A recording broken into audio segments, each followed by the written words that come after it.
Additive property of equality with decimals.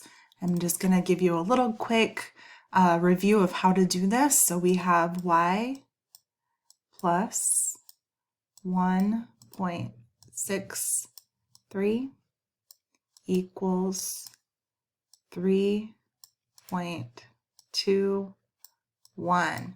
All right, so on the left side we have addition.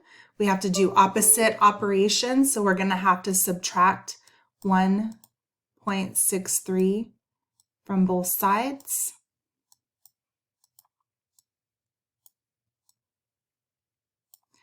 And when we do that, on the left side we get y by itself because 1.63 minus 1.63 is 0.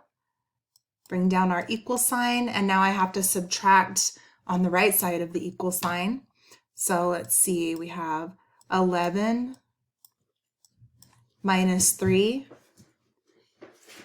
is 8. We have to borrow one, so 11 minus 6 is 5. And we borrowed one, so we'll make this a 2. 2 minus 1 is 1. So the correct answer would be 1.58. And when we enter that and check our answer, it is correct.